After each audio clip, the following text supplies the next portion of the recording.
There are an estimated 120 abandoned mine shafts inside Joshua Tree National Park, classified by the Park Service as extremely hazardous, meaning a fall into one of them would likely kill you, and most of them are sealed with steel grates for exactly that reason. This is the story of 4 friends who found one that wasn't, and the 2 hours it took the desert to close back over what they'd started.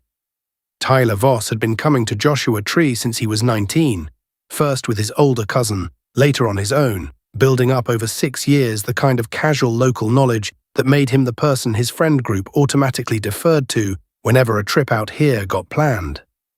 Among his friends, that reputation had calcified into something close to a job title. He was the one who knew the shortcuts, the one who could name a rock formation from half a mile off, the one who'd talk his way past a closed gate with a park volunteer just by sounding like he belonged there. None of that came from any formal training, it came from repetition, and repetition to Tyler felt indistinguishable from expertise. He'd found the painted shaft the summer before, an unlisted, unmapped mine opening off a wash south of the wonderland of rocks that didn't appear on any park brochure. And he'd been talking about it for a year the way other people talk about a secret restaurant. It was October 14th, cool enough to hike hard, and he'd finally convinced 3 friends to come see it. Priya Anand, his girlfriend of 2 years, and the only one of the group with any real backcountry experience. Marcus Doyle, a co-worker who'd hiked with Tyler exactly once before, and Marcus's younger sister Ellie, 19, along for her first real desert trip, and mostly there because her brother had asked her to come. They parked at a pullout that wasn't an official trailhead, which Tyler pointed out with some pride, and started cross-country through washes and boulder fields that all looked, to everyone but Tyler, essentially identical. About 90 minutes in, they passed a small sun-bleached sign, half buried in sand, the kind the Park Service uses to mark a closed or hazardous mine feature. It read, in faded stenciled letters, "Danger, abandoned mine workings. Stay on trail." There was no trail. Tyler said the sign was ancient, that half the mines in the park had signs like that and were perfectly stable, that he'd been in and out of this exact opening twice before without a single problem. Priya read the sign twice and asked if they should maybe stick to the marked loop instead. Tyler laughed, not unkindly, and told her the marked loop was for tourists. Ellie, who didn't know either of them well enough yet to argue, said nothing and kept walking. The painted shaft turned out to be a narrow vertical opening in a low outcrop, ringed by loose tailings and a rusted length of chain that had once, decades earlier, probably supported some kind of barrier. Tyler dropped a rock down it and counted the seconds before it hit bottom, a trick he'd clearly done before to impress people, and announced it was maybe 40 feet deep, easy, stable rock the whole way. Nothing to worry about. He'd brought a length of climbing rope and an old headlamp. Enough gear, in his mind, to make the descent reasonable. What he didn't have, and didn't think to check, was any real information about when the shaft had last been surveyed, or that the rock immediately below the opening, weakened by a wet winter the year before, had already partially failed once, silently, underground, in a collapse nobody had been there to hear. Tyler went down first, on the rope, calling back up that it was exactly like he remembered, cool and dry and completely solid. The first 10 feet felt exactly the way he'd described it to his friends for the past year.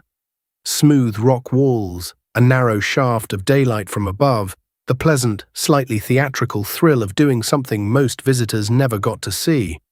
He called up jokes as he descended, told Marcus to hurry up and stop being scared of the dark, and by the time his boots found the ledge he remembered from his last visit, he genuinely believed he'd been right about all of it.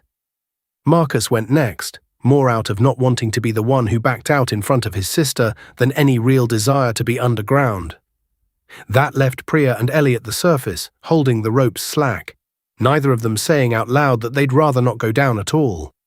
It was Marcus's weight landing on the narrow ledge below the entrance, roughly 15 feet down, that did it. The ledge had held Tyler's weight fine seconds earlier, but rock that has already fractured once doesn't announce a second failure any more clearly than the first. It simply gave, all at once, no warning creak, No falling pebbles first, just a section of ledge dropping away beneath Marcus and taking him down into a lower chamber neither of them had known existed, one that didn't appear in Tyler's memory of the shaft, because Tyler on his 2 previous visits had never actually gone past the ledge at all.